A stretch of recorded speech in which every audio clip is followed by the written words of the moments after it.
raised in the Lone Star Land, with boots on my feet and dreams in my hand. A little sassy but a whole lot of grace. You'll see that fire when you look in my face. I'm a Texas girl with a heart so wide, family and friends always by my side. From the crack of dawn to the stars at night, I keep it real, keep my soul burning bright. Barbecue smoke, Friday night lights, cheering for the Astros under Texas skies. A little bit stubborn, a whole lot of charm. This big old heart will keep you warm. I'm a Texas girl with a heart so wide, family and friends always by my side. From the crack of dawn to the stars at night, I keep it real, keep my soul burning bright. Barbecue smoke, Friday night lights, cheering for the Astros under Texas skies. A little bit stubborn, a whole lot of charm. This big old heart will keep you warm. I'm a Texas girl with a heart so wide, family and friends always by my side. From the crack of dawn to the stars at night, I keep it real, keep my soul burning bright.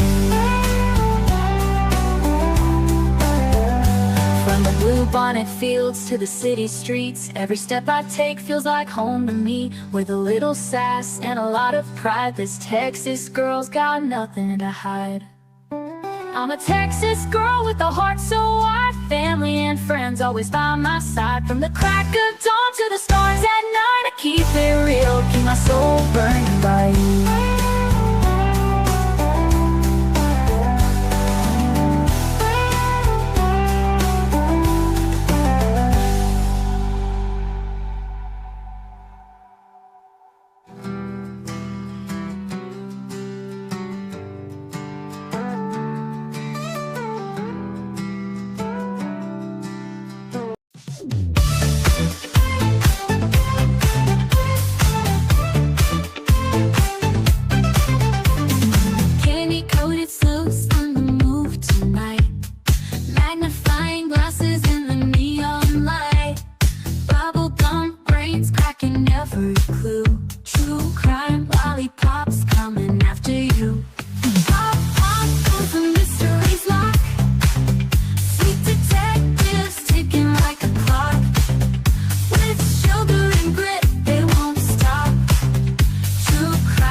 Gummy shoe prints, laid them down the street. Chocolate wrappers hiding secrets sweet. They don't miss a beat, they've got a knack. With licorice ropes pulling answers back. Twist the wrapper to reveal the truth. A sticky web spun by a candy sloop. No sour lies can escape the grip.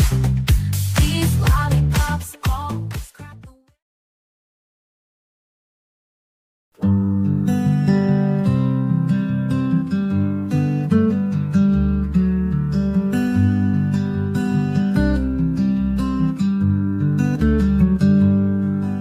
Sebastian, sweet boy, where have you gone? The sun sets low, but we keep marching on. The wind whispers your name soft through the pines, a melody aching in these hearts of mine. Roads are endless, the nights are cold, but your story's a light we'll never let go. Where are you, sweet boy Sebastian? We're searching the hills, the rivers, the plains. You deserve better, oh you deserve better. And your army is fighting through heartache and pain. Your laughter once rang like bells through the air. Now silence just lingers, it's more than we can bear. We carry your memory, a flag in our hands.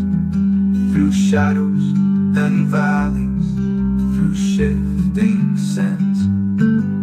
The roads are endless, the nights are cold, but your story's a light we'll never let go. Where are you, sweet boy Sebastian? We're searching the hills, the rivers, the plains. You deserve better. Oh, you deserve better. And your army is fighting through heartache and pain. Your laughter once rang through heartache and pain.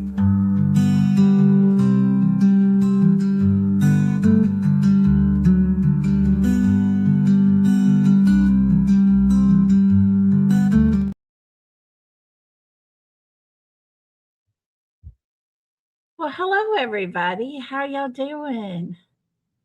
Thanks for coming and hanging out with me today. I appreciate y'all so much. Hope everybody's having a super good Sunday. Let's see here. Hi, Linda. Good to see you. Hey, DJ. Hey, Dan. Let me see who else we got here.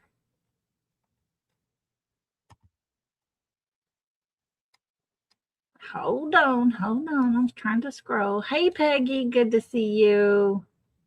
Kimberly, hello. I appreciate y'all coming and hanging out with me today. Hey, Brown Eye Girls. Keely, how you doing, sweet girl? It's good to see you. Hi, Teresa. Let's see if we got anybody else in here with us. Lisa King, hello there. So good to see you. And let's see if anybody else coming in. I guess that's just us. I guess. Let's see. Trying to get down to the bottom. Hey, Blueberry. Good to see you. Thanks for coming and hanging out with us. Hi, Jacqueline. Good to see you. Wow. Hello to everybody. Happy Sunday, y'all. Hope everybody's having a good day. It's been pretty relaxed around here. 2 days in a row with no rain. Hoo-hoo, go us. We got no bad weather last night. Just a little bit of drizzle, but that was about it. And so we fared well. We've been out on the deck all day, barbecued some hamburgers earlier, watched the Astros play. And I thought, man, I'm just going to sit here and do our live today outside. So if you hear the birds chirping, please forgive them. They get loud sometimes, but hey, anyway. You got snow here? Oh my gosh, DJ. That's crazy. Yes, for anybody that's new here, Keely in our chat is asking if you would be her friend. We have the sweetest friend ever on our channel over here, our beautiful Keely. She is all of our friends. She is a sweetheart. Yes, Brown, she is. So, I tell you, I was sitting out here earlier. My cousin, she was over here. She was sitting there. She goes, I'm falling asleep. It's so relaxing out here. She got up and went to go take a nap. Oh, I tell you, though, I love being at this place because it's just so quiet, so chill, so relaxing. Life is pretty simple here. But anyways, oh goodness. So anyways, today we're just going to have a Sunday chit chat. Nothing really organized or well orchestrated. Got a couple of things I'm going to play for y'all just to kind of refresher as to some things that I think it's really important. And I was going to play that for y'all. Just kind of hang out, see if y'all have questions. Oh, thank you, Keely. Let me move over. Let me move out of her way because her so cute. But just if y'all have questions about what we've been talking about this week, let's hear it. What's your thoughts? Where are we at with Sebastian's case? Do you think it's ever going to be solved? All those things, you know? And so we're just going to hang out a little while and talk and chat. And we're going to play this video here in a second. And I got one that I think most of y'all will enjoy as part of the Sebastian case as well. But it's just a fun clip to watch. Hey, Melissa. Thanks for coming and hanging out with us. Yeah, she reminds me of my daughter too. She was always sticking her tongue out all the time. If she thought someone was funny, she'd open her mouth and stick her tongue out, just like that. And she had that brown, soft, curly hair. She sent me a picture Saturday, or it was Friday night, I think it was. Her and her daughter at the rodeo, and they took a picture and sent it to me. And oh my God, my granddaughter, it's just like looking at my daughter all over again. And she's almost as big as her mama is. She's going to be a very tall girl. My daughter's really short. We will, DJ. That sounds good. We'll definitely do a stream together one day. I will come over on yours and we'll do it. Sounds good. Tomorrow, not sure timing wise yet, but probably like between noon and 2 o'clock ish. Somewhere in that time frame is what I'm hoping. I'm going to do a live stream for Summer Wells. And I hope y'all can join us for that. And then in the evening time, we will talk about Sebastian. I do have a question, though. I had thought about going over a very old case. And it happened in Texas back in 1997. And it was the Darlie Routier case. And she was downstairs asleep with 2 of her boys, and somebody, she said, came in, unalived her 2 boys and stabbed her. But she is serving time on death row because they convicted her. Do you think the green hoodie and the woman that was with the kid look okay on Grandfather Mountain related or the same person? It could be. You know, this is my thing. None of that video is clear enough to make a positive ID. Not for me. And that's why I showed the picture that I showed, the neighbor behind him. I took a picture that was on his Facebook page at the time. And I said, could this be the same person we're looking at here? But it's so unclear. You couldn't be positive for sure of any of it. So, you know, it's just really, really hard. Real hard. It's hard to say. Is it a man? Is it a woman? I don't know. And of course, you know, law enforcement said, we've identified the person.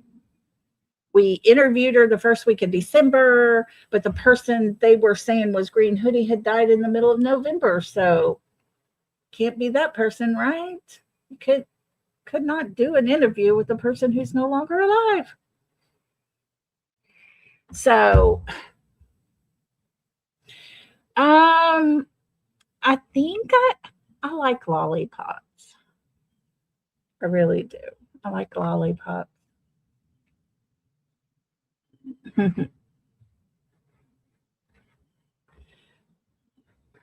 But when it comes to green hoodie, I can say this. I feel like everything that we've all seen, something was definitely happening between when that green hoodie person walked between Katie's car, sat there, And by the time Katie got there to when she opened her door and sat down, something was happening. That's pretty much a given. They were like, oh, no, she was just going to use the restroom. Then why does she stand between Katie's car for almost 2 minutes? You know? So, hey, Felicia, good to see you. Welcome, welcome. And welcome to everybody. And guys, I'm going to apologize, but not apologize, kind of. My numbers are so down that I have had to add more ads in replay. So I do apologize for that. But it's what I've got to do over the next week, this past week, this next week, to try to get me up enough so that I got another month of storage paid. And so if you watch replay, I do apologize for that.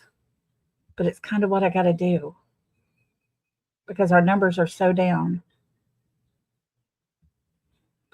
And so I just wanted to get that off my chest because I feel bad. But yet at the same time, I got to have that guarantee for next month's storage to be paid. I was short again this month. And so it's just, hey, Army Vet. Good to see you. Thanks for coming in. Thanks for showing love. We like love. I find it hard to believe KP would have just walked right up to Green Hoodie if she didn't know them. Exactly. I would have been like, excuse me, get away from my car. I need to get in my door. You can back up or you can keep going. That would have been my reply if I didn't know that person. Lord, I wouldn't just be walking straight to them. You never know what that person had in their hand. They could have had a knife or something. So, doesn't seem like, to me, that person was someone she didn't know. And so, who could she be? But I do question whether it's Katie's mother, and I'll tell you why and what my question is about that. This woman is on probation for a very long time, for the rest of her life, pretty much. And she's not supposed to be around children. She's not supposed to leave her state. And so would she put her,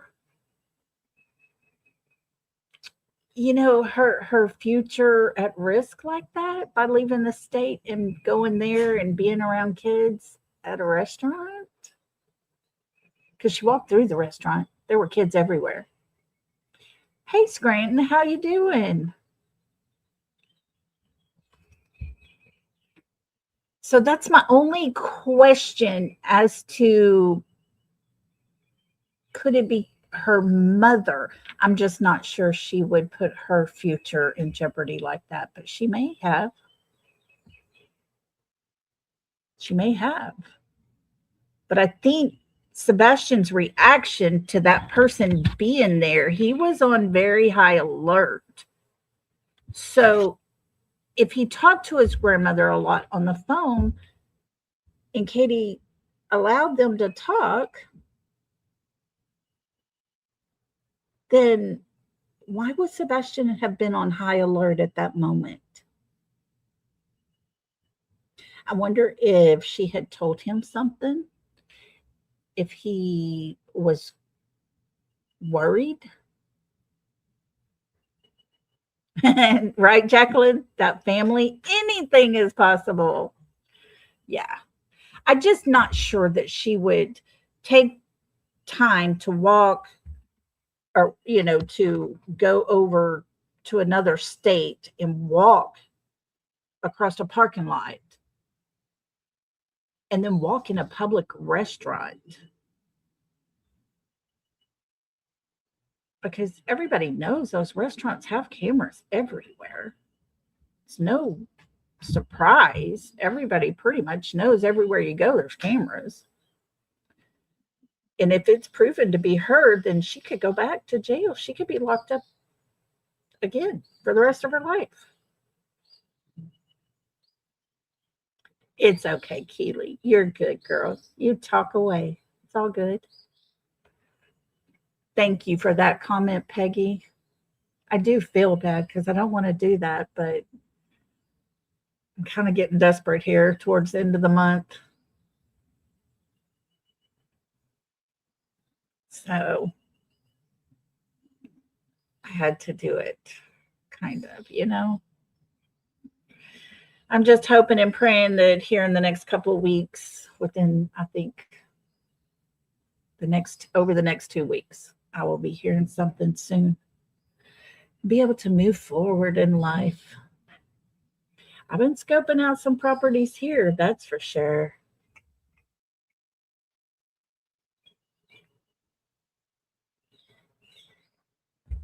My dog is so relaxed here. She's so comfortable out here. Y'all saw that picture of her with going for a golf cart ride. She was sitting up pretty in her seat over there. Peggy, yes, he did. And he thought it was her mother as well at Grandfather's Mountain. And if Blue was in chat, she would be the first to tell you she was on the phone with Chris and Katie and asked them if they thought that was Sebastian. Katie said, yes, that's my son. And Chris told her, you know, that's not him. And so she goes, her and her mother go to Grandfather Mountain because Katie was begging her to go. And what happened? She got put in a room and questioned.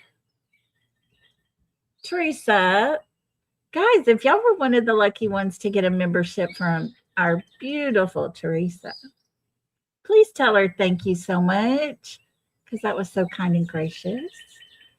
And then let's see here. Let me get to our new members.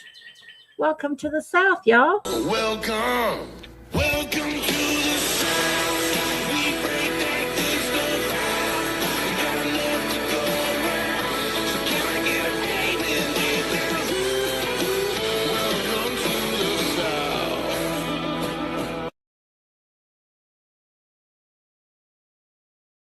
So much, Teresa. That was so kind of you. Peggy, look at you. Thank you so much. That is so gracious. Oh, y'all are so kind. Thank you. I appreciate y'all so, so much. You know, it's really sad that we have to be here over 2 years talking about Sebastian. It's so sad that his parents have had to lie so much. I mean, they didn't have to. They chose to. And we know they lie because they've not told the same thing twice. They haven't told a complete truth that we know of because of all the other stories they've told. And it's like you can't believe anything they say. Hey, Michelle, Georgia, how you doing? So yeah, it's so sad that we even have to still be here. A child does not disappear on his own. He doesn't vanish into thin air. Did he ever make it home? Tell you what, if I was a police officer interviewing her, I wouldn't let her leave the room till she told me the truth. Did he make it home or did he not make it home? And prove it to me. If you say he made it home, prove it. If you want proof that he made it home, why did you take down your light camera? And the light camera above the door and the corner of your house that would have lit up the driveway so we could have all seen Sebastian take out the trash. But that's not what happened. She took down those cameras, those light cameras, the day before. And so, sounds like a plan to me.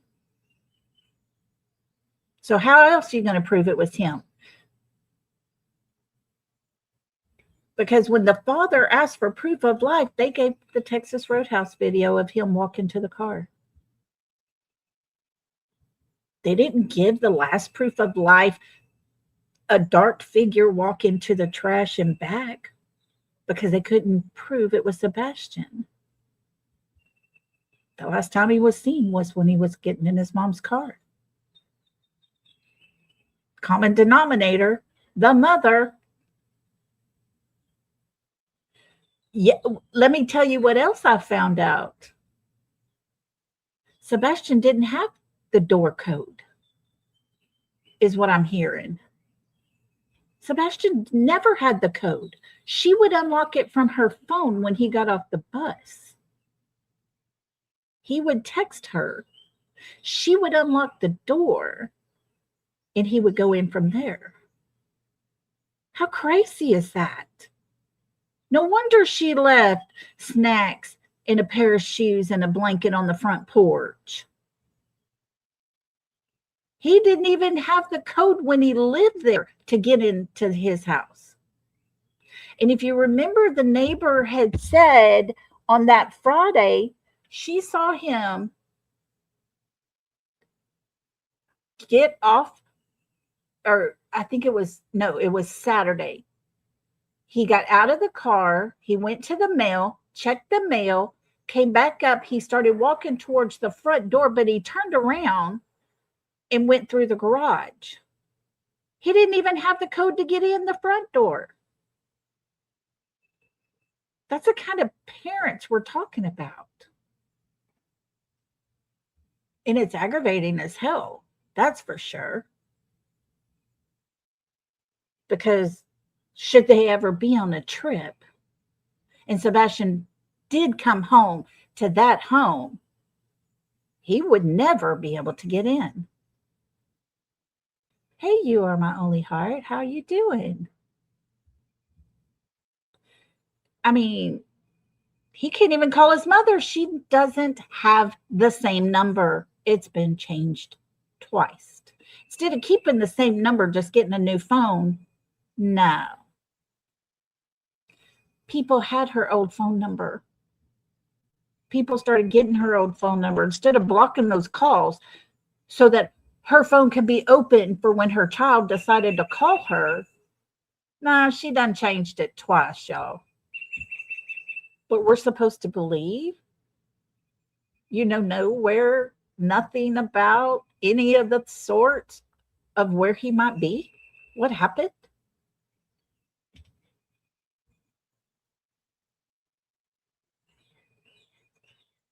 Okay, Michelle, I'll check it.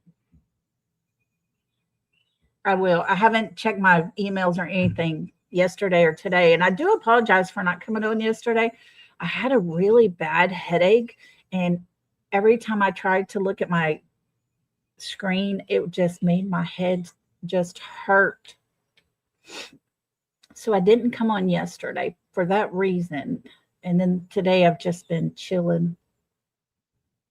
Just chilling on the deck. There is such a nice cool breeze. It's amazing. So, yeah. How's she going to explain that one that, Sebastian was nothing more than a prisoner? Yeah, egg donor mom. Exactly. I mean, he was a prisoner in his own home, his house, the house he lived in more than any other place.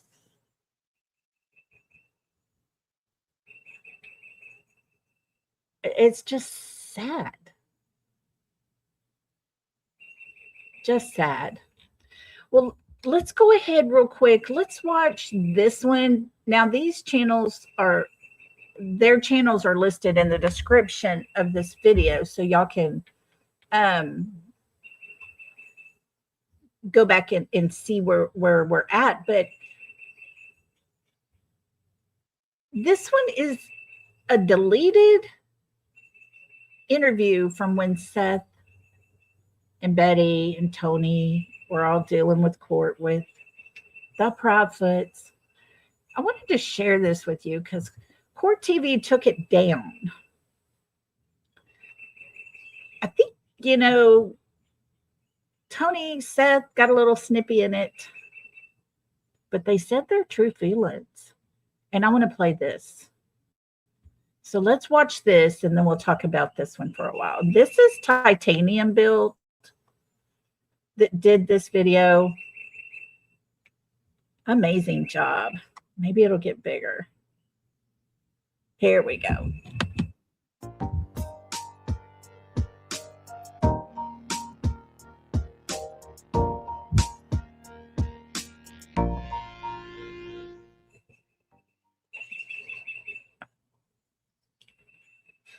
Hey guys, and welcome back to the channel where we do talk all things true crime. If this is your first time here, hi, hello, and welcome. My name is Tanya, or Titanium Built. You can call me either or. I don't prefer one over the other, but we're going to go ahead and get right into the tape or video that I wanted to show you. So Seth Rogers and Tony Mathis went on an interview after the Bullhorn Betty's court hearing. And they said some things, they said a lot of things that were very inappropriate. And Court TV decided to take the interview off of their channel. It's scrubbed from the internet. I cannot find it anywhere. Good thing we have a copy. So I'm going to go ahead and play that now. If you guys don't mind hitting the like button, if you appreciate the content, don't forget to subscribe to the channel. And let's go ahead and get right into this. Rogers family spokesperson, Tony Mathis, as well. Thank you both for coming here.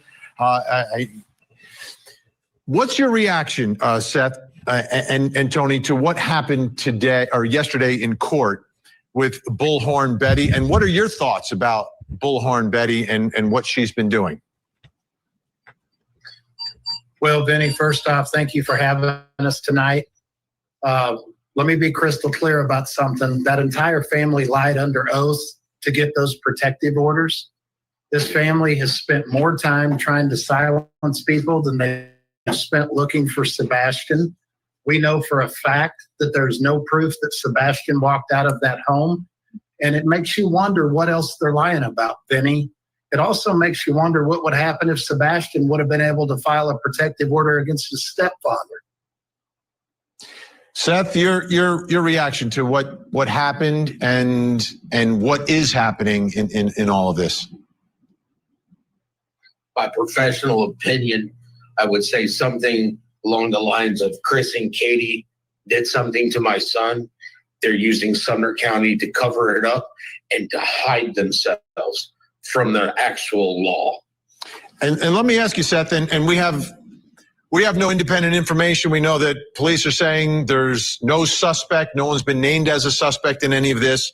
But this seems to be, at least from my perspective, Seth, is it a change in the way you are seeing what has transpired through all this? Are you seeing things differently than you did before? It's the evidence. I still believe my son is alive. I still believe he's somewhere. But the fact is that he was at their house last.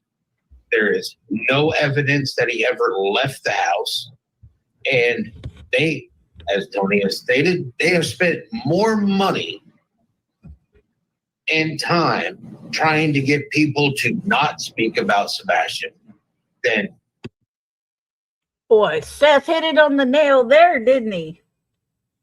They spent more time and more money trying to get people to not talk about Sebastian than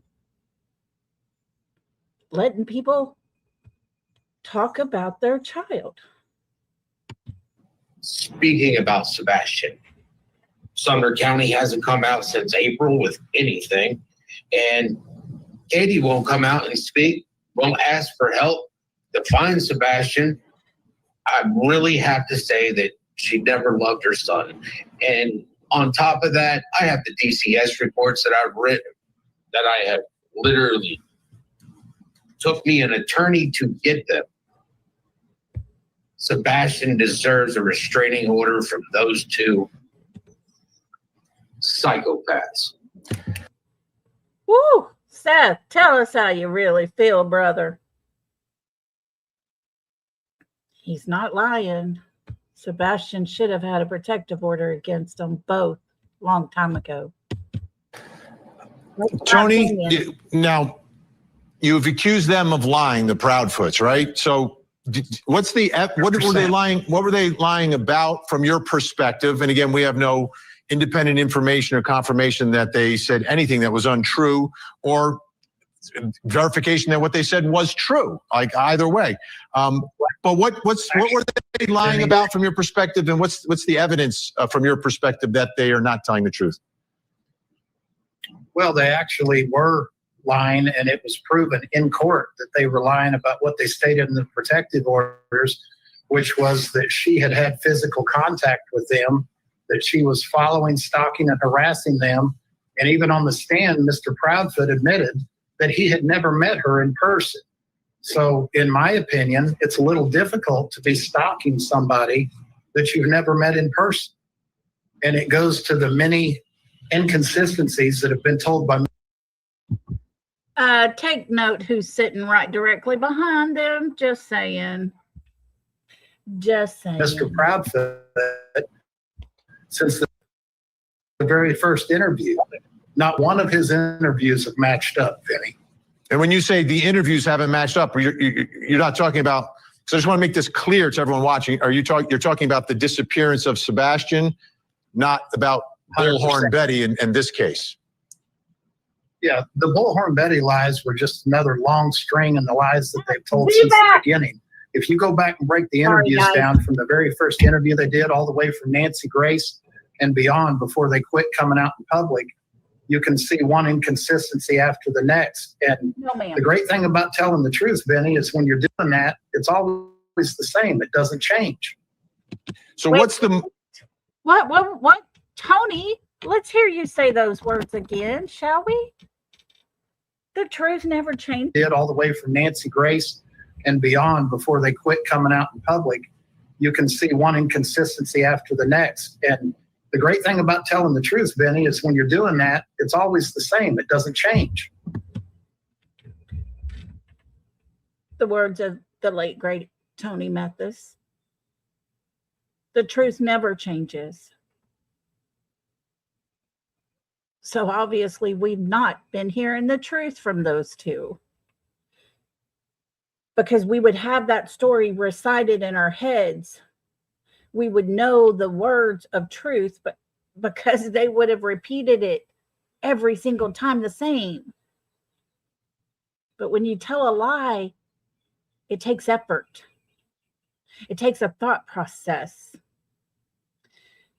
You don't get flustered with your words. You just say what happened. But they don't seem to be able to do that. So what's the most material inconsistency that you believe has been stated from Chris and or Katie? Regarding Sebastian? Absolutely. That's what I care about at the end of the day. Absolutely. Many inconsistencies told about the phone calls, the time of the phone calls, the bedtimes, what happened after he went to bed. Just, that entire 10 to 12 hour period, many inconsistencies. Also not rock solid alibis and a lot of time that's unaccounted for. They were also, probably the biggest thing, Benny, is that they told Nancy Grace that they were told by her from TBI that is 1,000% not accurate. That's a big one. Okay, Tony Mathis, Seth Rogers is going to stay with us. We've got more to talk about. We're going to take you inside the courtroom so you can hear some of the testimony from today. and you'll see Chris Proudfoot on the witness stand. Just want to make it clear. Lord help him. Lord help him. And you are 100% right, Michelle. In my opinion, they would be in jail if this happened in my town. I agree. Texas wouldn't have just sat still. Yeah, I agree with you. Tony was always so well-spoken. Yes. And welcome to everybody coming in, by the way. Hey, Cinderella. Hi, Patty. Hi, Christy. And I'm sorry I yelled. A golf cart went by and Ziva thought she needed a ride. So I had to call her back. So There, like the First Amendment versus prior restraint of speech is serious business. And the judge made a decision today keeping her away from them. But how far did it go towards what she can say about this case? We'll be back.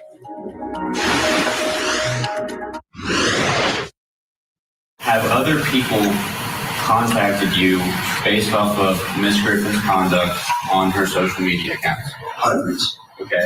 How often does that happen? Daily. Is it possible for you to avoid the media circus that surrounds Ms. Griffin's conduct? Absolutely not. Okay. You know, if I was to be the one asking questions, I would have a rebuttal to that question. Is it because of Bullhorn Betty that people are surrounding, wanting questions answered? Oh, why no? It wouldn't be because of her. It would be because you have a missing child. Because prior to your child going missing, nobody knew who the hell you were, buddy. Nobody cared that they didn't know about you. Just saying. People got your personal phone number that way? Yes, sir. Have they gotten your email? Yes, sir. They message you on Facebook? Yes, sir. Okay. So that's Chris Proudfoot. Bullhorn Betty goes online, provides information, and apparently her viewers or followers are sending messages and attempting to contact Chris Proudfoot. No, Betty didn't give out anything that hadn't already been put out there first. That's just the poor, pitiful me act that we were witnessing and hearing with our very own ears. It wasn't because of Bullhorn Betty. It happened long before she ever got there, before she ever started in on them. But they were scared because they're scaredy cats. So the judge's decision has prevented Bullhorn Betty from contacting the Proudfoots. But what I heard in the decision was, it sounds like she can still talk about them. She just cannot contact them through social media. Cannot. And that wasn't even a problem. That's the funny part, y'all. She can't contact them through social media, but she wasn't doing that anyways. Yeah, Peggy, they are pathetic. This is bull, Lisa. All of it was bull. I mean, Katie gets on the stand and says her name was hashtagged over and over and over. I agree, Michelle. I agree. Contact them through text or email or any other way. He's got to stay away from them. I understand that decision. Whether you agree or disagree, it's up for debate, but that's the judge's decision. But it seems that she can still talk about them. Now, Chris Proudfoot was asked another important question when it comes to a restraining order, right? To prevent someone from going somewhere or contacting someone. There's got to be a reason.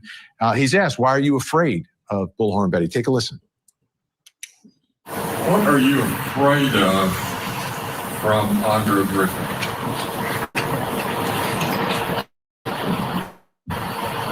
What am I directly afraid of, sir? Is that what you're asking? Yeah. Well, when you make a video threatening that you want to bring a gun from another state to this state, directly in videos related to me, my wife, my family, that's a It wasn't directed towards you. We all heard the video. She didn't say, "Hey, Chrissy Poo, I'm bringing my gun and my machete." Nah. Keep telling those lies on the stand, buddy. God's watching. threat, plain and simple. Okay. She also said she was going to bring a machete for the record. For the record. Okay, let's bring back in. For the record, make sure we get the machete added in. Poor little boy. Him was scared. Seth Rogers, Sebastian's dad, and Tony Mathis. Just a quick clarification. Everyone's watching that. Was she threatening to bring a machete to go after the Proudfoots? Well, Benny, you being one of the better investigative reporters in this case, you know that if you take a 4 or 5 second clip out of an hour-long video, you can twist that and turn that into anything you want it to be. When she was talking about the things that she was going to need to be walking through these heavily wooded areas, one of the things that she mentioned she would probably need is a machete. But you don't get to see all that because that doesn't fit the narrative. Does that make sense? On top of that, if she had stated that she was going to bring a machete, don't you think the felon that made the video for the Proudfoots would have actually clipped that in there? And it wasn't clipped in there. And if you notice, the attorney, that shyster that was sitting there representing the Proudfoots and the Bowersox, when they asked Chris the question, "Have you been contacted?" They never asked who contacted them, because nobody that is on Betty's team or my team is actually reaching out to speak to these pathetic excuses for parents. And Benny, if you actually listen to what was said there in court, the attorney asked the question, have you been contacted by people regarding things that Betty has been saying? Right. The people that are contacting Chris are his people. They're not. Tony bringing it in hot like it is. The people that contacted him about what Bullhorn Betty had to say were his people. 100% facts, because none of us did. Not Betty's people. They're contacting Chris saying, this is what Betty said today. This is what she said yesterday. Well, all you've got to do is tell those people, if you don't want to hear it, to quit contacting you. That shouldn't make you afraid of a 5-foot female as a man that has a strong history of being able to deal with females. So let's refocus now. Before we refocus, a man that has a long history of handling females, like all the wives that he's hit, all the children along the way that he's hit. Gotcha. Okay. Just making sure we're all on the same page. And get back to what this is really about, which is finding your son, Seth. So Sebastian, I'm sorry. Yeah, to find Sebastian. Your relationship with Sebastian's mom seems at this point is completely non-existent. I know early on there was talk about trying to work together, and it seemed like you were trying to come together to do something, but that just doesn't exist. So what is the status of the search for Sebastian? As you sit here tonight, what is going on? Who is doing what, whether it's law enforcement, any private organizations, members of the public, whoever? What is the status of all of that? We have we have over 50 people that are working on this case. Just in investigators, FBI. I mean, been working with the FBI. It's how we got a reward out there. Sumner County, the people that are in charge of Sumner County refuse to connect the dots. So we have to go beyond Sumner County. My son is somewhere, and me personally, I believe Katie knows. Vinny, you can tell that we're a little bit more uptight tonight than we usually are. But we've watched the antics. We've watched Chris smile and laugh and joke in court when we've got a broken father and Seth that's missing his son. You guys sent a very, very professional, independent camera and photographer to cover this court case, a girl by the name of Athena. We found out after the court case was over that Chris looked at her and winked at her in the middle of the trial. Was flirting with. We've got a real problem with that when there's a missing child. He's supposed to be married. Yeah. Val's not doing anything anymore. Woo, they were a little hot, weren't they? Mr. Chris sitting there flirting with the TV reporter person. What? No way. I can't even say that with a straight face, y'all. Come on now. So at the let's talk about this now. What can there's going to be a lot of people watching right now and say, listen, I want to do something. I want to help. What can they do? A lot of things, Vinny. They can pray. They can continue to spread awareness. They can put flyers up. They can talk about him in a positive way, regardless of which side of the family they support. Because remember, this is about Sebastian. It's not about Seth. It's not about Tony. It's not about Chris and Katie or any of the crazy grandparents. It's not about any of that. This is about Sebastian. And if you were... And that is why I liked Tony Mathis so very much. He kept everything about Sebastian. He kept it real. It's not about Katie and Chris. It's not about Seth. It's not about family members. It's not about who did this and who said that. It's about the fact that Sebastian is missing, has been missing for over 2 years. And we only have one parent that seems to want to know where their child is. The other two are busy traveling all over the place and stopping people from searching.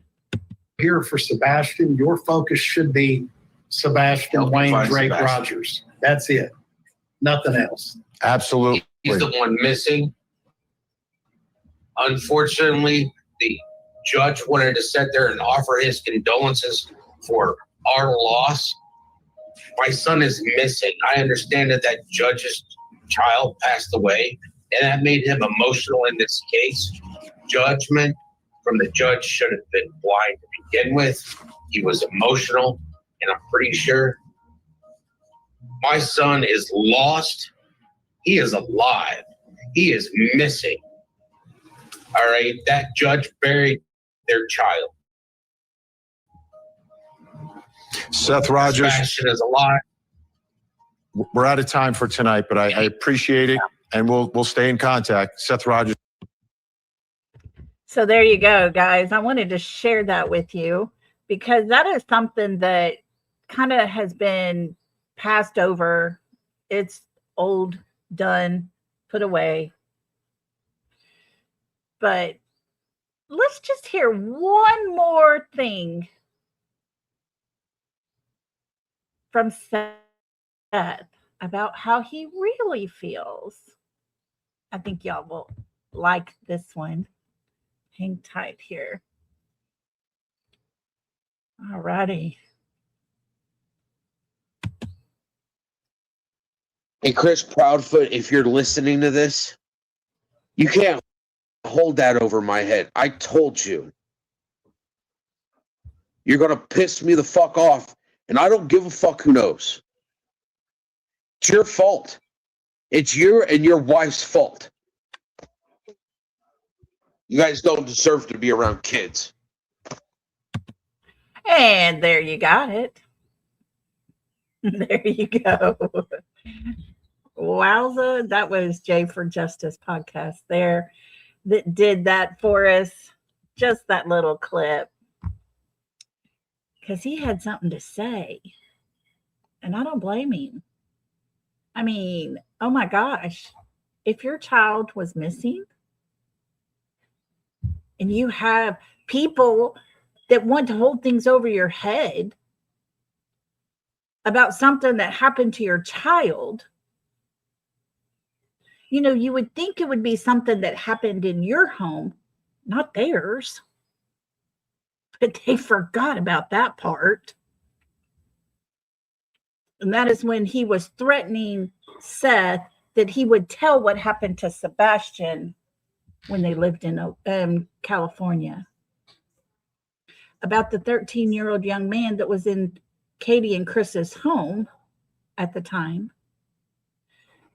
that did things to Sebastian. In Katie and Chris's house. Not Seth's.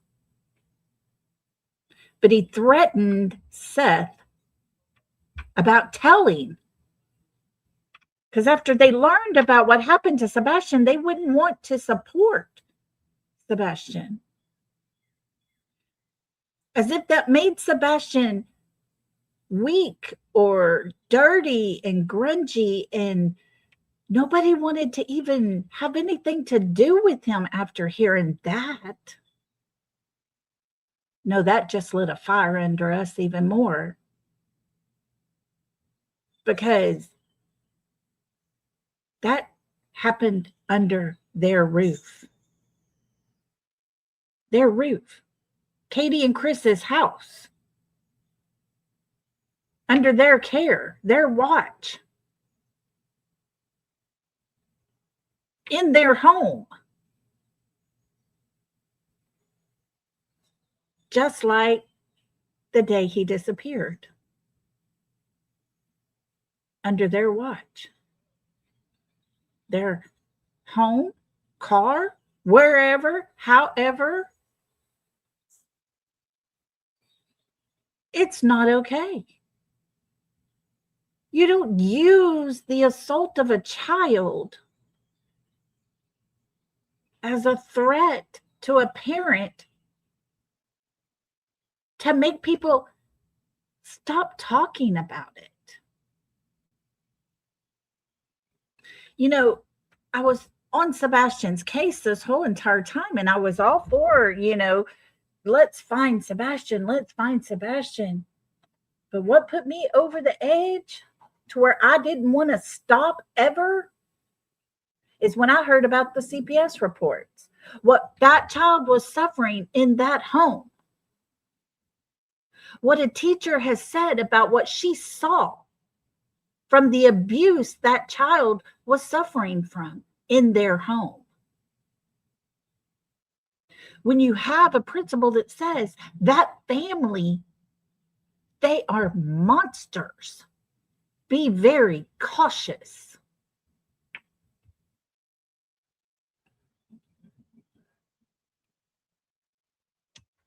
That's what lit a fire under me. And like I said the other day, I've always given Chris Profit access to come up on panel with me. I've put out that invitation over and over and over. I ain't got time for him. I don't deal with little men who have control and anger management problems.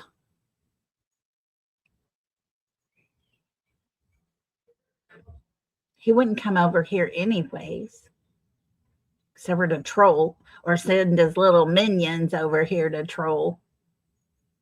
Because I'm not the person that's going to stroke that ego. And that's what he needs. He has to have that. I mean, hell, Katie wasn't around, so what did he do? Went to a dating website, got him a date. Told this poor, pathetic story about how he lost his son in a car wreck.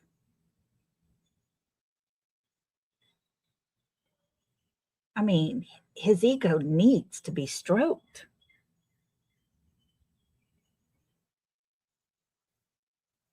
But yet, Katie goes crying to a customer. And the lady puts it out on Facebook. Oh, Michelle. Yes. Yes, yes.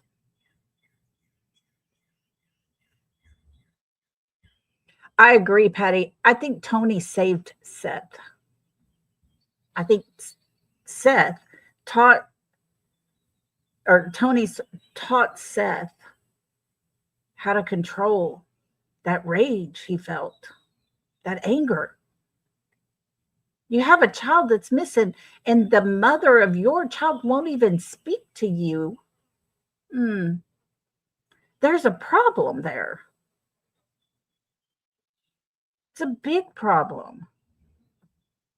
And I think that just built up more anger towards Chris, because Chris was all of a sudden this doting husband and protecting his wife. Why? You were fixing to leave her ass. She had others that could have protected her.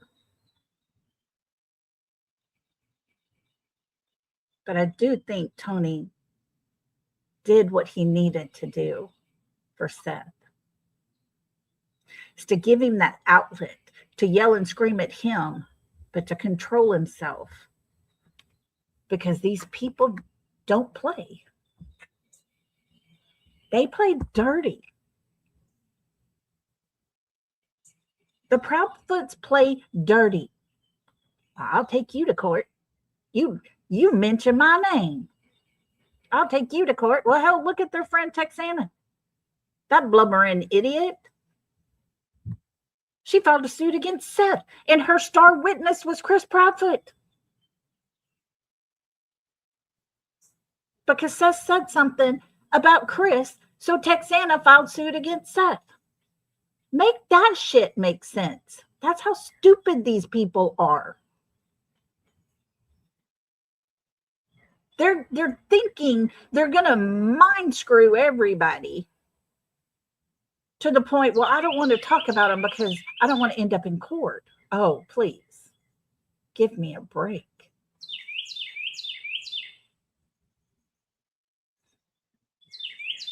Because the way I look at that,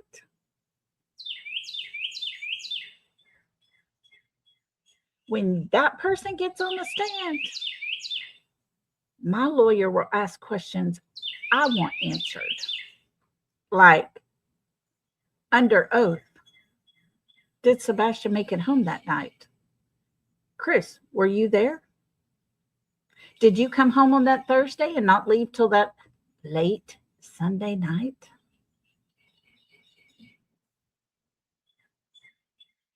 Where is Sebastian? All those questions that I have. I mean, hell, I'd give nothing more to be able to ask him all the hard questions that he begged for, but nobody had the balls to ask.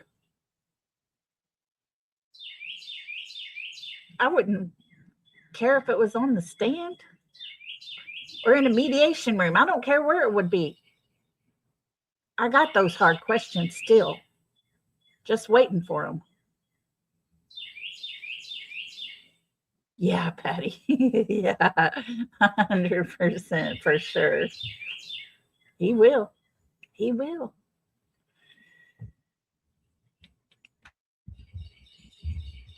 But I thought those two was a good thing to be reminded of as to all the lies that we continue to hear from those two people. Him and his wife. They ain't worried about finding Sebastian. They got court to go to. Come on now. His mommy must be almost broke by now paying for all that court cost. I mean, his mommy's the one that always seems to get him out of trouble, right? It's what she does for her baby Bowie. Tell you what. my baby boy was that much of an idiot, I'd have tell him, it's time for you to grow up. Come on, Bubba.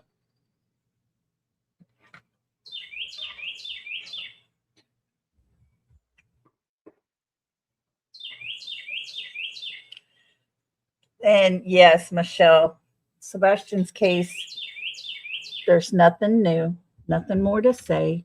We talk about the same stuff. And people have moved on. They don't want to be part of the drama. They don't want to be attacked. They don't want people being mean to them. They don't want the trolls, the drama, all the things.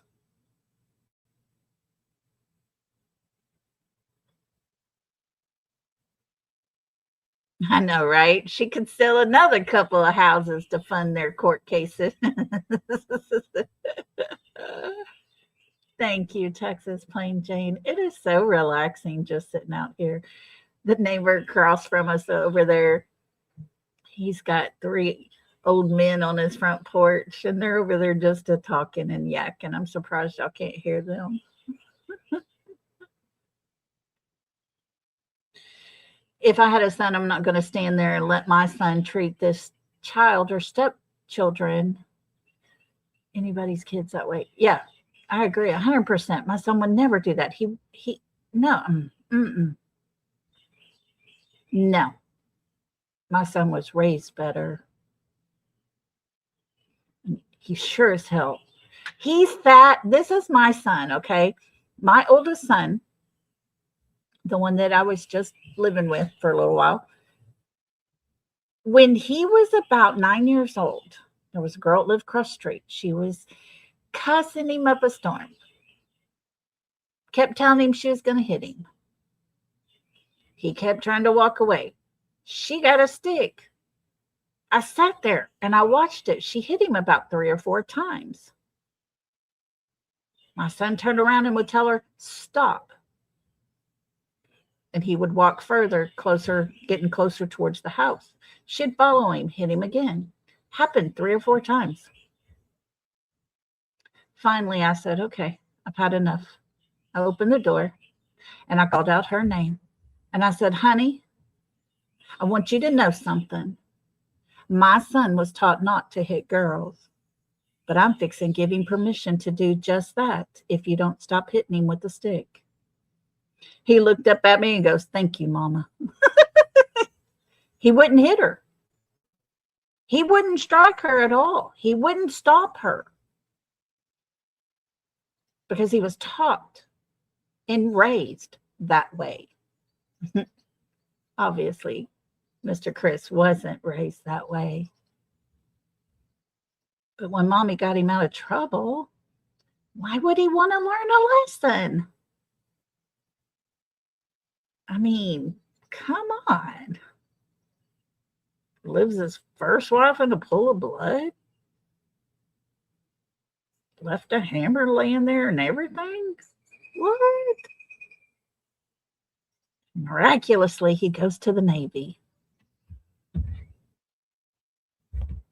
Judges shouldn't be allowed to send people who attempt murder to the military. Just saying. My opinion. No, Peggy, their whole family is not. We heard Melissa in the way she talked to Sebastian with that game show that they were taking him to. She couldn't stand the kid. It was Chris's mother and father that took all the grandkids except Sebastian to Disney. They planned it while he was with his dad, so they didn't have to take him. These people are disgusting, the whole family. It's not just a Mr. Chris issue, it's a family issue. And Katie, the most disturbing part about her is when you hear their friends on the other side over there speaking about Sebastian got his mother pregnant and all the things. Well, you think about her past history. You think about her mother and what her mother did to her. Some of those things are learned behaviors.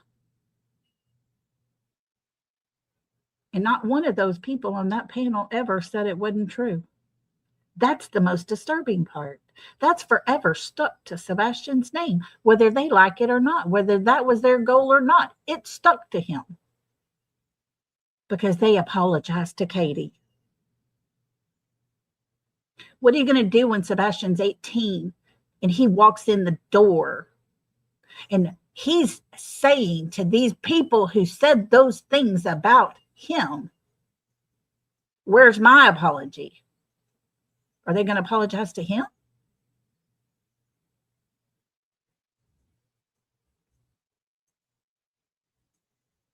Because I don't think they will.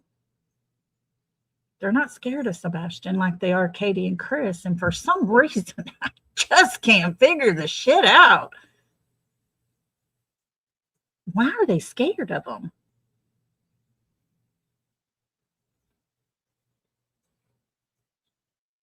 Because I'll tell you this, if that man ever spoke to me the way he spoke to Brittany, he would have the lawsuit of his life. He would have a visit from some very scary people.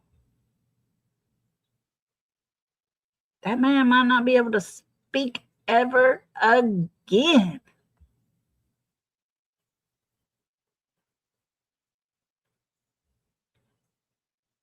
And when a woman makes a choice and her husband's the one still around, the man that was leaving her ass, seeing other women already, flirting with the waitress at Texas Roadhouse, going on a blind date from a dating website, while his wife is at home with her buddies in the neighborhood. What kind of marriage is that? How can you be proud of a marriage like that?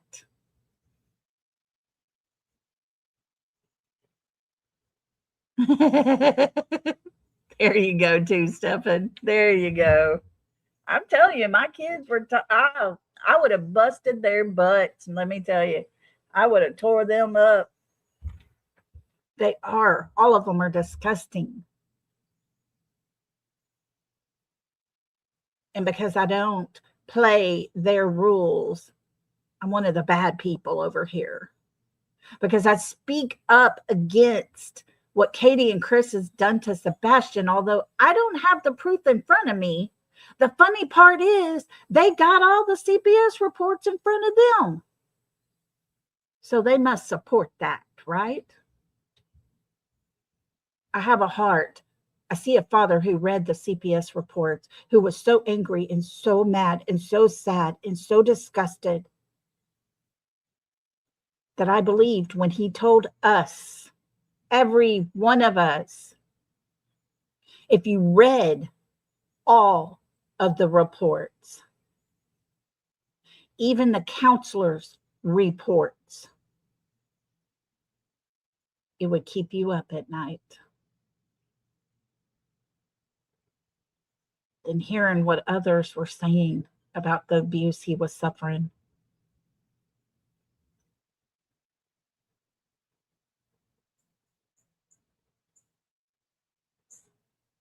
Yeah, Peggy, I think they were both sleeping with other people before, all this happened. Oh, for sure. That's what they do, right? Share, share, share, share, share.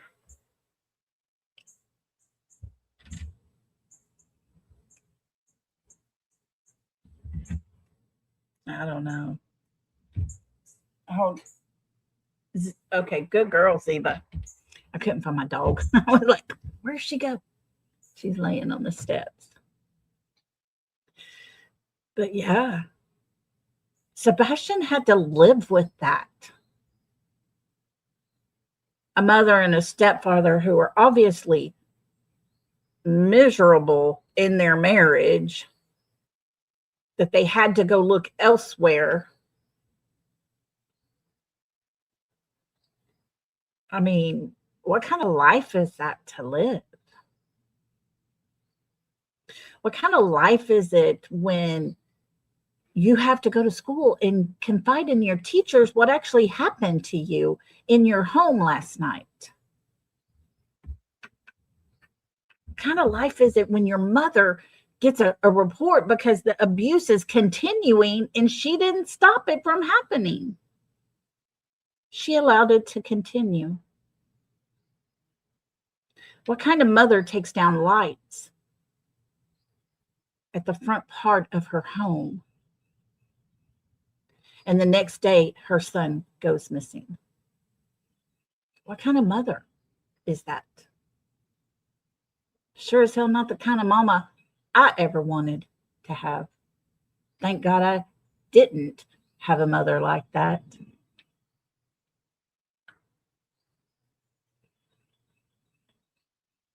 And it's so gross.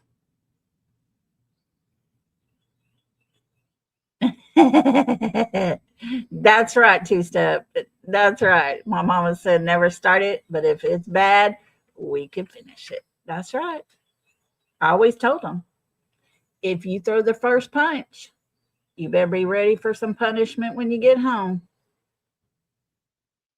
You don't ever throw the first punch. Do not hit a woman either. No girls. And don't throw the first punch. But buddy, if somebody throws that first punch at you, you better make sure you're the last one swinging.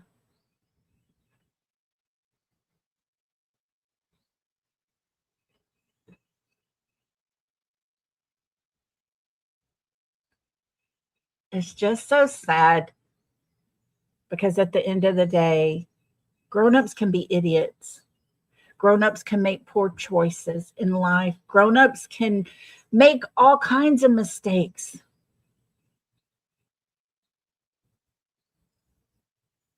But when a child suffers from those mistakes, that puts it at a whole different level.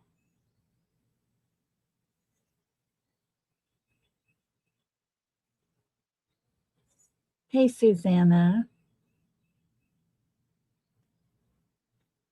And Sebastian suffered, not only at the hands of his mother, his husband,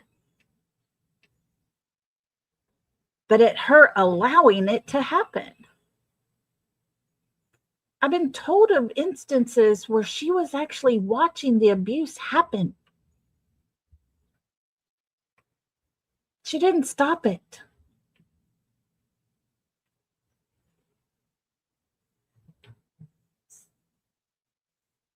And that's never okay. There is a time where spanking or reprimanding a child crosses a line, and they crossed that line. They crossed it a long time ago. If Sebastian would have had just one more week, his voice would have been heard. His problem would have been locked up.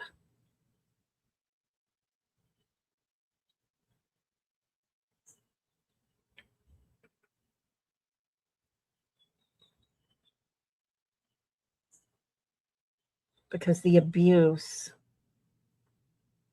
had even crossed the line. And Sebastian's the one that paid that price for a man that had already had ordered anger management classes. He had been ordered to take these classes 6 or 7 times. But he, I don't guess, learned anything.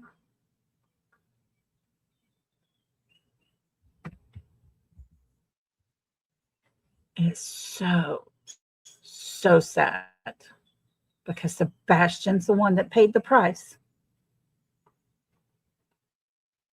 And because of his mother and his stepfather, I put the blame on both of them.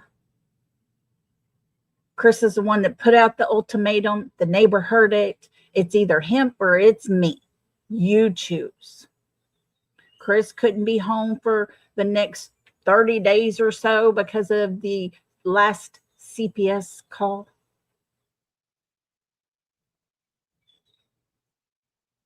But yet he seemed to be there for the parent-teacher conference when his mother and father were there. So Chris didn't have to be there. But you know how he is. Katie ain't going to speak without him there. She's going to shut up and plead the fifth at the teacher meeting like she did with law enforcement early on. Because they had her number early on. I honestly believe it. I think Katie got the punch in the face about day 3 when someone said, so you're telling us he left his home with no shoes on? And Eric Craddock said, I'm not saying he had no shoes on. That's what his mother said. Oh, Katie. In your face, girl. In your face. Yes, Patty, I do too. I put more blame on Katie. She was his mom and should have protected him. I'm also thinking she was just as abusive. I believe she was verbally abusive. I do. I don't know physically. But I know this. Seth told us, and I've seen it in writing, because the other side put out their whole divorce documents and all the things, and they both agreed to no corporal punishment. So I don't know if she just allowed him to do it because he wasn't in the divorce decree. But sorry, KK, that comes back on you, sister. Yes, CPS, why didn't they do something sooner? Because they were in the process of doing what needed to be done, and he disappeared conveniently. And to me, that's motive. Days away from him testifying to a judge. I read to y'all that statement that was put out towards the end of 2025. And a Superior Court judge asked, previous to him going missing in the last CPS case, a couple of days later, on January 29th, this Superior Court judge requested all the files pertaining to that child in DCS. There was a court that was going to happen, and he was going to get to tell the judge all the things.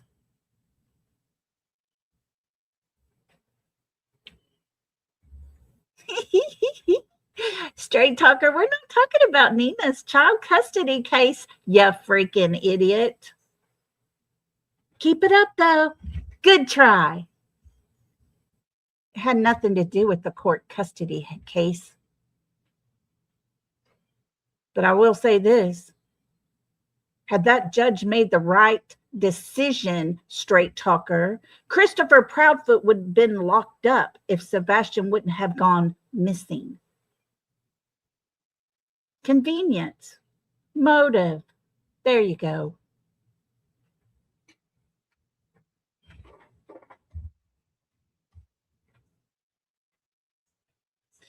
Anyways, look at there. Liar, liar, liar, pants on fire. Oh, ask your buddy. Oh, wait. You know exactly what I'm talking about. And you have to come in under a different name.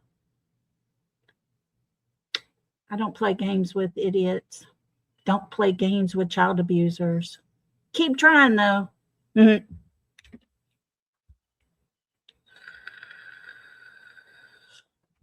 Oh, they did know he had a dad that was active. Yes. They learned that, and it was being brought to the judge.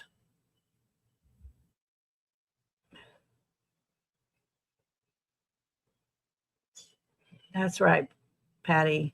I mean, Lisa, that's right. No lies, just the truth.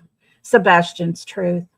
The truth they don't want being told. No, he was not testifying for Nina's court custody case of their daughter.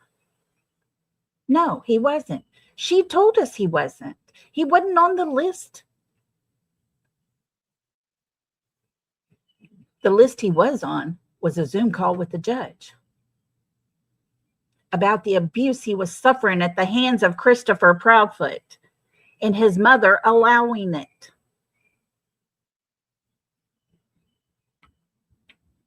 See how when you start talking truth like that, they themselves and their little minions got to have their little jab put in there.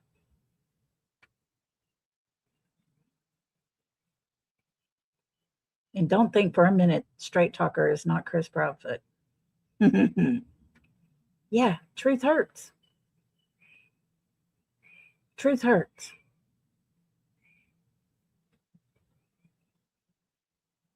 And one day, I'm going to be able to say the words that that teacher told me about what she saw on that child's body.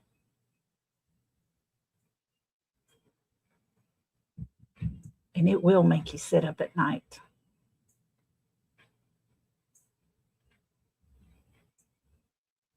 But teachers witnessed his abuse. Other people witnessed the abuse. Sad.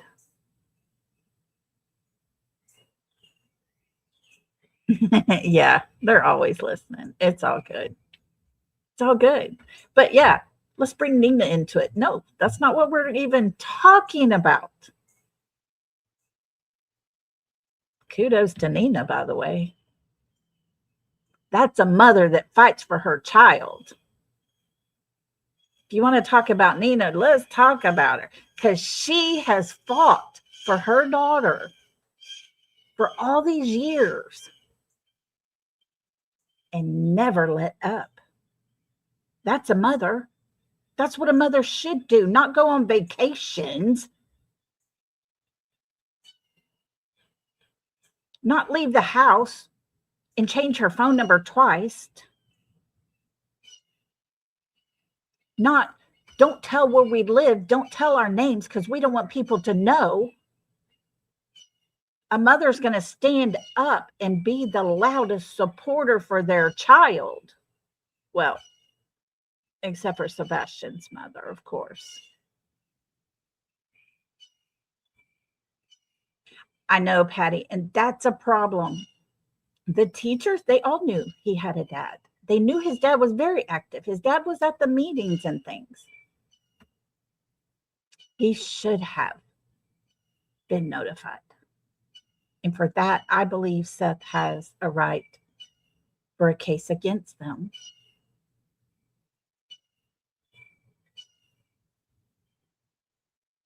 So, I don't know. Hey, Sandy. Good to see you.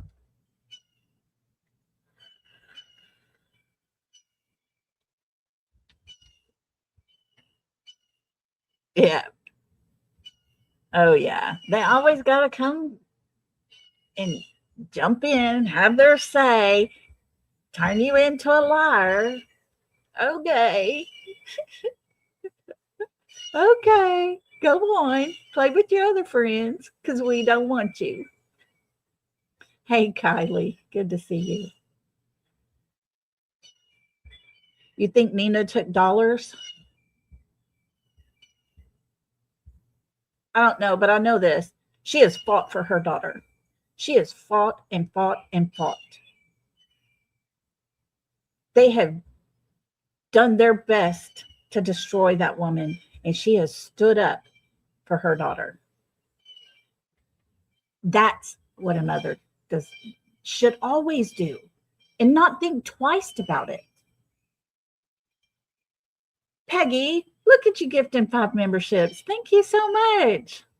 Guys, if y'all were one of the lucky ones to get gifted by Peggy, please tell her thank you because that was so kind and gracious. And to our new 5 members, welcome to the South, y'all. Welcome, welcome to the South. We break that good stuff down. We got enough to go around. So can I get a baby and get down? Welcome to the South.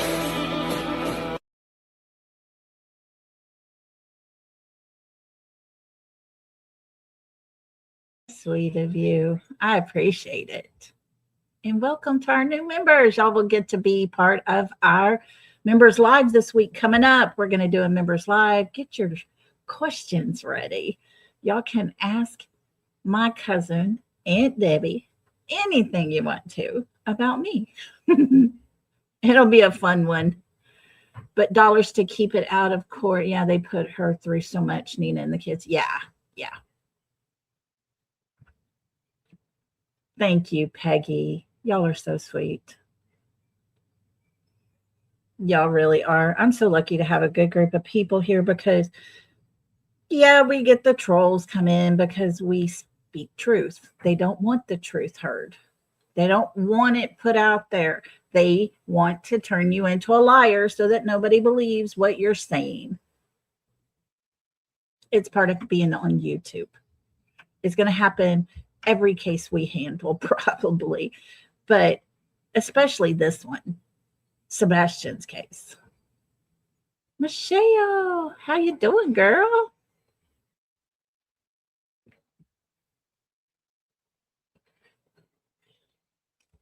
But we got a good group of people here, and each and every one of our main number one goal is for Sebastian's story to not just fade off. We don't want it to. We want to keep it going so that no one forgets he's missing. You know, there was a person, local, that went in and asked the nail salon that Katie went to not long ago, where her picture was taken, you know, where that whole issue happened. And yeah, they didn't even know she had a child missing. Isn't that something? Isn't that something? Sandy says, I'm getting harassed by someone as well on Facebook just because I want him found. Oh, Sandy, hold your ground, girl. Don't let them bother you. It's probably them or their little minions because they got so many of them out there. Like I say, just make sure you don't talk privately to Mr. Chris because all the people that do that end up signing an NDA. Isn't that fun? But yes, be careful. They're going to attack whoever they can. I'll laugh at them. They do. They all need to be locked up together and let them destroy each other. Sandy, I love going back at them. There you go, girl. I laugh at them. They're idiots. Okay, good try. Just like the dumb idiot that came in here that day. I drove past your house. Oh, really? I didn't see no car in the trees. There was no driving past where I was at, where I used to live. Yeah. It was a road nobody hardly knew existed. Even those that lived in that town didn't even realize that road existed. And you didn't go past the house. There was no going past the house. Good try, though. That's what you call country living. Where the trees are your friends. Yeah. You need to clean up your driveway. Well, if you drove past it, how would you remember that? You should have a concussion from hitting those trees. Silly goose. Oh, yeah. Yeah, Sandy. They're horrible, horrible people. But I said it a while back. It's been a good while back that I said, I honestly believe one day these group of people over here stroking those egos of the Proudfoots are going to eventually end up turning on each other. They're going to tear each other up. They had a Harry Potter card. Yeah. Yeah. But that's kind of what's happening, guys. The other side of the street over there, getting pretty muddled, all attacking each other. Let it happen. Let it happen. If my name's going out on their Discord, so be it. Hey, they got a pretty cool subject to talk about. But I'm one of the ones that's not going to, oh, yeah, I understand. I hear what you're saying. Yeah, okay. Oh, okay. I gotcha. Yeah. No, hell no. That man was on panel with me. I would ask him a question and I'd say yes or no answer. No thinking about it. Because I ain't got time for crap. I don't want to hear your explanations to explain your yes or no answer. Because all that does is give you time to stir your own, you know what? I know, right? Are they kids or adults? Honestly, seriously, what? What are you? Michelle gonna be selling tickets for the debate. Oh, he won't show. He ain't gonna show it. He ain't got the balls. His balls hadn't dropped big enough for that debate, Michelle. No. I told you I wouldn't think twice about doing it, but it wouldn't be no fun to do it by myself, right? There's just some things in life you don't do by yourself. Having a debate with an idiot is one of them. Dan says, I want to watch that fight and see who wins. Oh, he'll try his best. But I'm sorry. I'm not gonna. Oh, okay. Yeah. Okay. No. Oh, I gotcha. Yeah, I see what you're saying. Okay. Bull. No. I'm going to talk to him the way he talked to Sebastian. Are you wearing a belt? No. Where is it? In my room. Go get it. Whack. That's going to be what it's going to be about. That's the kind of debate we're going to have. Well, let's rephrase that. That's the kind of debate we would have if somebody had the balls to come up here and talk to me. Whack. Got him. Yeah, there you go. Let's get it correct. Lord. He was cocky when he said it. Exactly. And then he got pissed because everybody was like, oh my gosh, you don't hit an autistic child, especially with a belt. The sensory issues on an autistic person are at their heightened level, the highest level that could be. That's what they feel. It's like needles. I have a granddaughter that would not walk outside barefooted. And she told me, Lolly, you just couldn't understand the pain. Her dad didn't get it. And I told him, I said, honey, come on. You have to think about it. You have to think on her level. Oh, he did enjoy it. That's the gross part. And that tells you exactly the kind of person he is, because he did enjoy every bit of that. Every interview. Oh, yeah, I know y'all are hurting. Bullshit. You're not hurting. You're going on vacations. There ain't no poor you anything. You're living your life the fullest. Just like Katie going to lunch with the girlies in Florida. Was Sebastian there? No, he wasn't. She wasn't looking for him. No. Mm-mm. Furthest thing from that girl's mind was her child.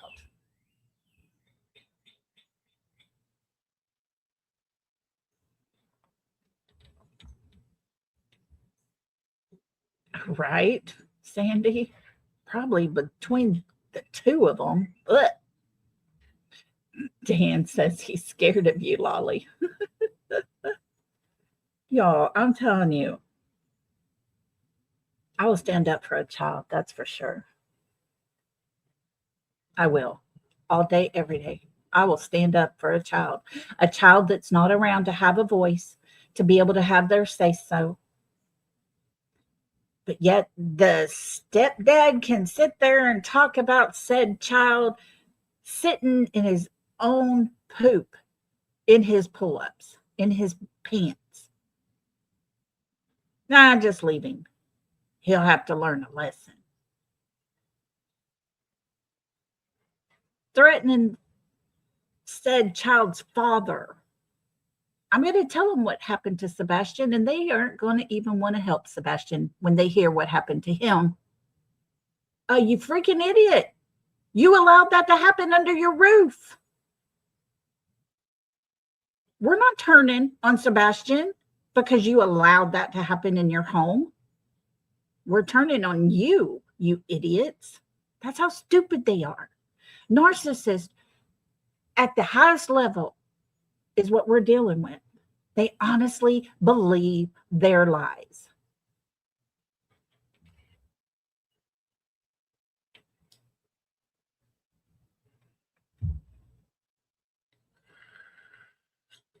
That's right, Linda.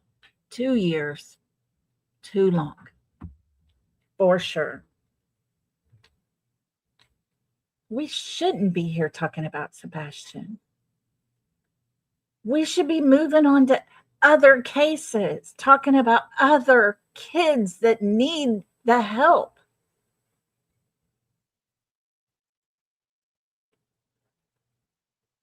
Hey, Nisi, good to see you, sweetie.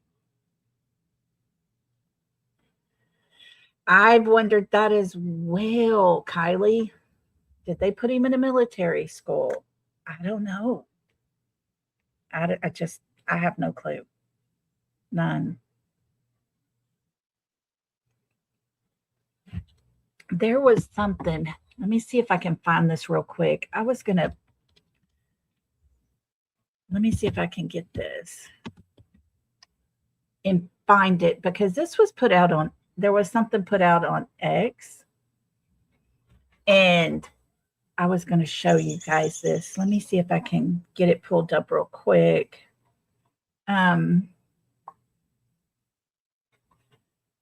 You know, it's frustrating when we sit here and cover these cases and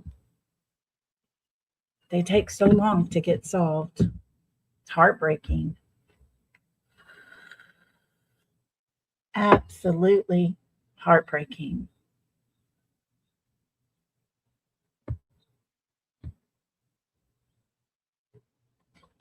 Okay, it's pulling it up here. Hold on. I don't know if being outside's making it slow or what. But there was this post that was put out on an X by Lauren from Facebook.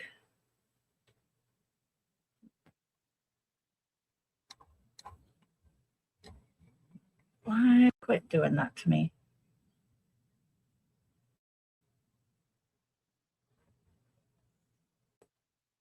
Okay, let me search for her real quick. Hold tight, please. Hold tight. Y'all can listen to the birds chirping.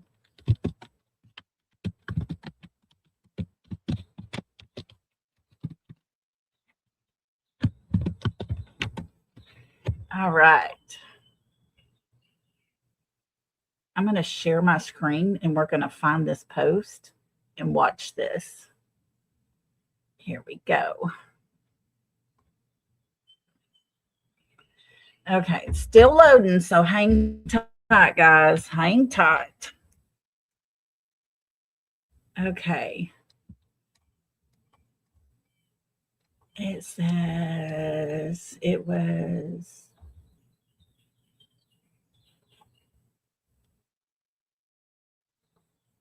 da, da, da, da, da. Let me see if it was the one before that. I was talking about when he went to court. Here it is. Y'all, listen to this. It said, remember when Chris said that at some point they might come out and give answers, right? So let's pause this. I'm going to back this up, get the volume up, and let's see if we can make this bigger. I want y'all to hear this. Here we go. I will say this much. Do you think that the drama supports the exposure as far as Sebastian's name? Does that make sense? Like, are y'all seeing the amount of shit that's going on, and is it affecting y'all? We see it all the time. It will never end. We will hear it. We see it. We live the life. We can't go places without somebody recognizing us, taking a picture, posting it on Facebook. There's people that post things on YouTube and Facebook and all these other social media outlets that, one, that's fine. That's your right. But at some point, if you were in our shoes, would you want it done to you is the question that I ask internally to myself. Would we do it to somebody else as they're doing it to us? I would hope not. I really and truly would hope not. But I know people have a lot of questions, and at some point we may come out and start answering some questions when the time is right. And keep in mind, anytime, no matter what I say, Katie says, Seth may say, it all will twist to be formed to somebody's narrative. Somewhere, some way, somebody has to twist the narrative. And that's fine. It's their right, it's their business. But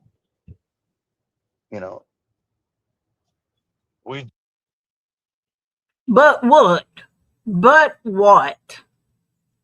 Someday, somehow, some way, we're going to come out and give some information.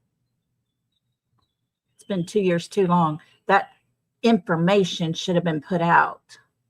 And no, I did not see that. Oh my gosh.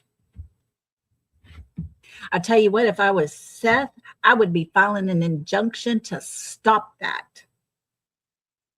That woman is trash.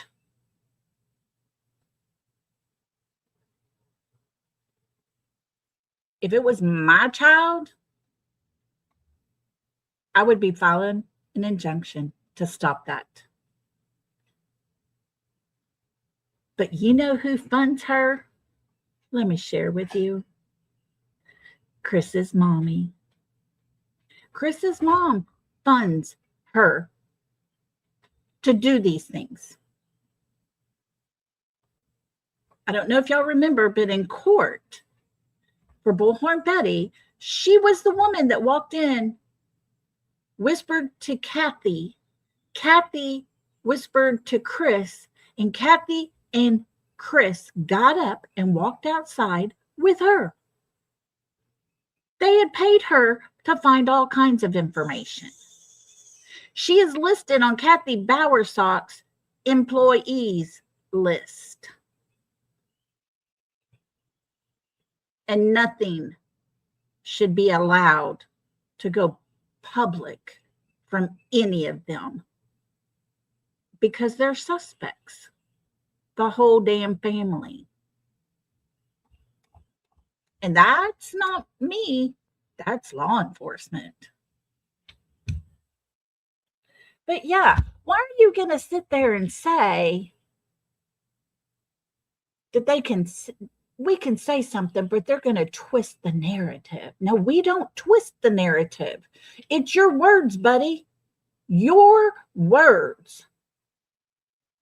And people get pissed because I use Katie and Chris's very own words. And it's hard to rebuttal that.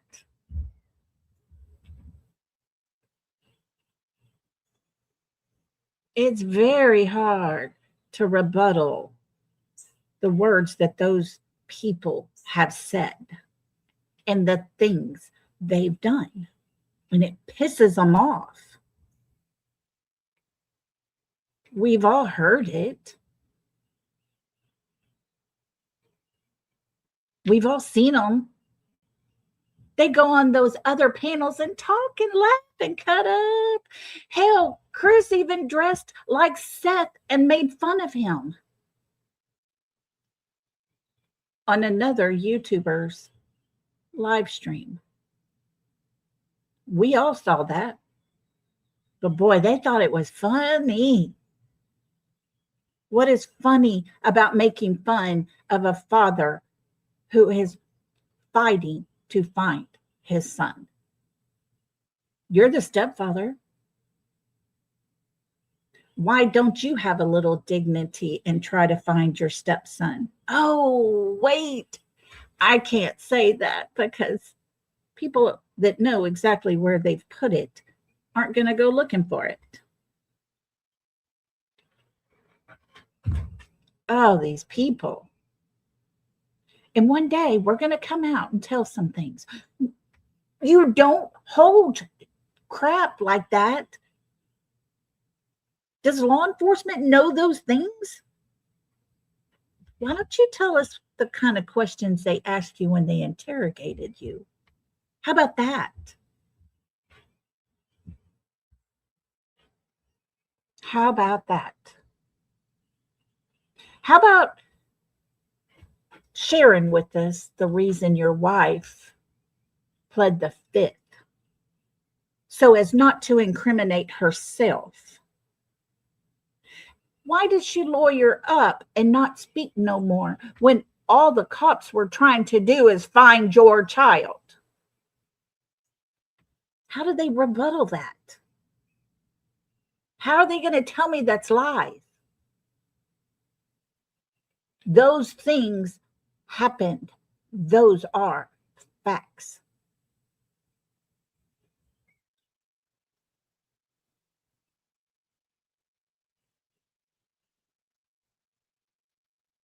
I don't know. I've said it before. I'll say it again. I hope every time Katie closes her eyes, she sees her son the last time she saw him. I hope he reminds her daily. Yes, Peggy, I did hear that. It was a weird book. That guy was strange too. I would not purchase it.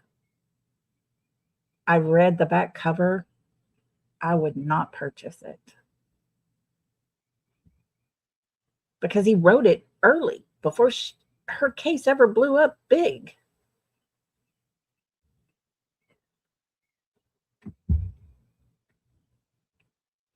Yeah, do you miss him, KK?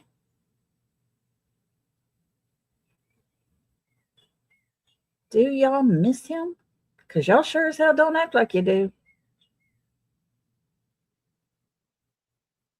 It really has, Lisa. Oh my gosh, it has. It has brought out insanity,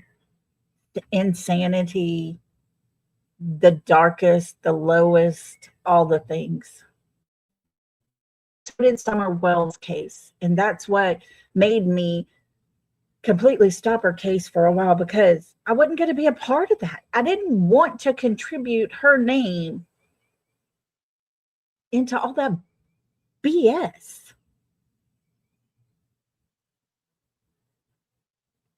Because you either had to choose a side over there too. In that case, do you believe this one or do you believe this one? Pick. How about Summer's side? How about Sebastian's side? How about somebody stand up for these children?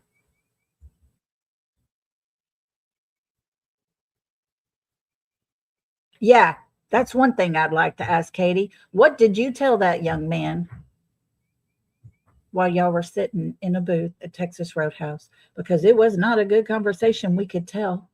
It made him very, very uncomfortable. Uncomfortable enough that he started biting his nails. Oh, thank you, Linda. I try. I get angry and I get upset and I get attacked and all the things. And yeah, I might have to have my say so, and it might be an ugly moment in my life, but I try to keep it straight and honest. I'm not going to sit here and make up stories and tell you lies because that's not going to help Sebastian ever in any way. And sadly, the only thing that we know about his last night after leaving Texas Roadhouse is what his mother has told us in 6 different versions. I wonder what she told the cops. I wonder what she told law enforcement, because surely they questioned her, right? Surely they questioned her. Right, Michelle? Maybe so. Poor pitiful them. They can't get hookups now for nothing. Well, shouldn't be such a liar.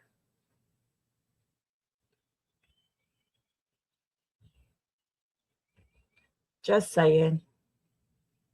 You shouldn't be that way. A mother is supposed to protect their child, stand in front of a bullet for their child. They should have the kind of love in their heart for their child, just like Kyron Harmon's mom to this very day. She's still doing interviews with the TV, the newspapers, still standing on the street corner with her child's picture for everyone to see. Because she knows somebody somewhere has answers that she can't go without. Her life cannot continue to exist without her child, without knowing. Ziva, come. Good girl. She was just going to follow that golf cart that time. She was sneaking up behind it. Oh, we'll go for a ride in a minute, Z. Yeah, look at Brandy Vaughn. She was on her deathbed, waiting for a liver. All she wanted was her baby's body to be buried with hers. That was her dying wish. She got her transplant. She's doing amazing. And guys, the trial is supposed to start. They've delayed it till September. But once it does, we will be following it. These children deserve justice. Those 4 grown-ups knew when they were questioned that Michael wasn't no longer alive. They already had killed him. They had already put duct tape over him, carried him away. They already had done that. And they lied to police about it. It's gross. I don't understand how people as an adult can harm a child. I remember I used to get after my daughter. She wore her heart on her sleeves, and boy, she was just like my dog here. If I just said something in just a loud tone, okay, thanks, Kylie. But if I said something in a loud tone, that's all it took with her, and she was bawling and squalling. She would cry over everything.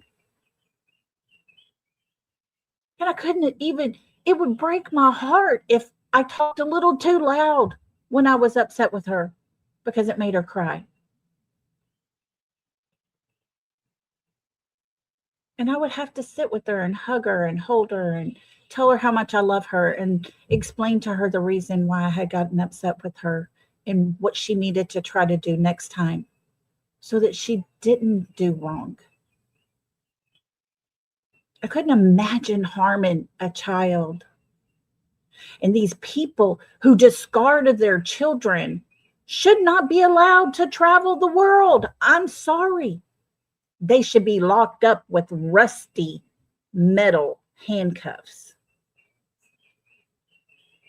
He should be put in a cell with Big Bubba. Because Big Bubba don't like people who abuse children.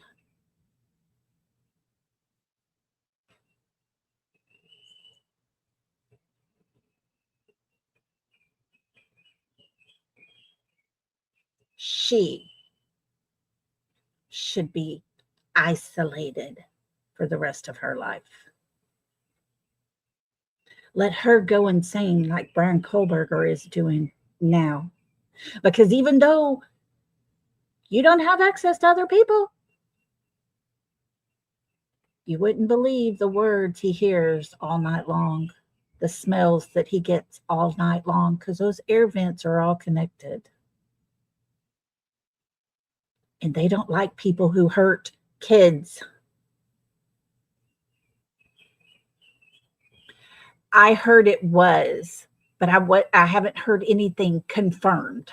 I just heard someone say, I believe it was the babies. And that's another family. They should be locked up for life. They should be locked up for life. There should be a mandatory life sentence for the rest of your life. Let's see.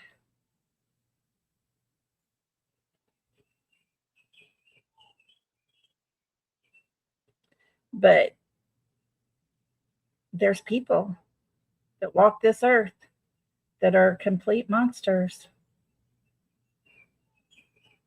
That's all you can say about it. Put them in gin pop.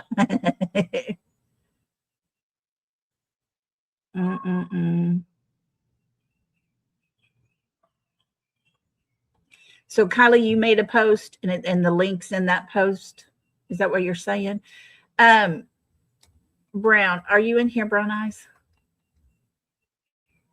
I think she's the only one we got that's a mod in here right now. Are you here, girl? Let me see. Let me see if I can get Kylie's channel real quick. Hey, Holly girl, how are you? Good to see you, darling. I hope you're feeling better. I know you hadn't been feeling well. I've been worried about you.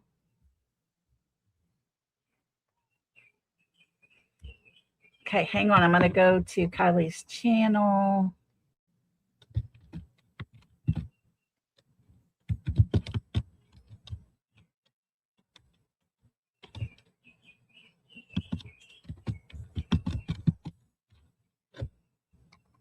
Let me see here. Let me see here.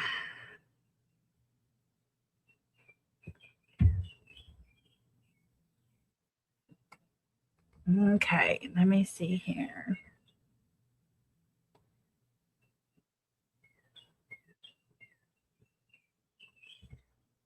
Okay. I am going to, let me get her link real quick. Let me go this way with it. Okay, guys, I'm going to put Kylie's link in here so that y'all can go check out her post that she made. Sunday streams. Yeah, I was just hanging out on the deck today. Hey, Cooper. Good to see y'all. We just been hanging out. Oh, I got it. I got it, Brown. I was just going to see about getting Kylie's link dropped in chat because she made that post. So y'all check it out for sure.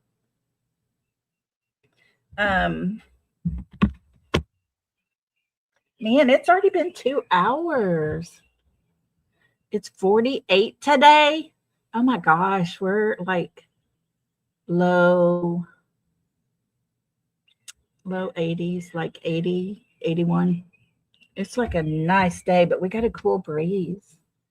Yeah, check out Kylie's channel and go to her post and check it out. She's got the link there. You can see it. Definitely worth looking into. But guys, it's 80 there, Lisa. Yeah, it's so nice today. Super nice, super nice, super nice. Well, listen, guys, I'm going to let y'all get out of here.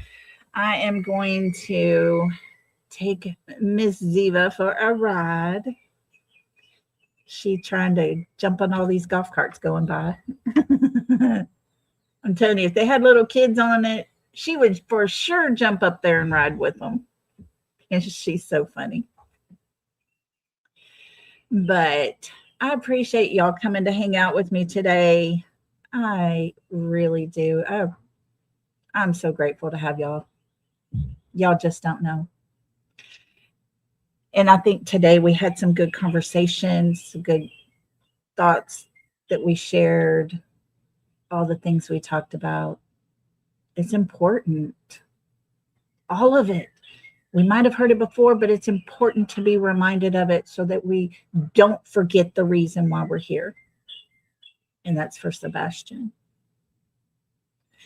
So I will be back again tomorrow. I don't know what day. I'll have to check and see. But like I said, we're going to be doing a members live pretty soon.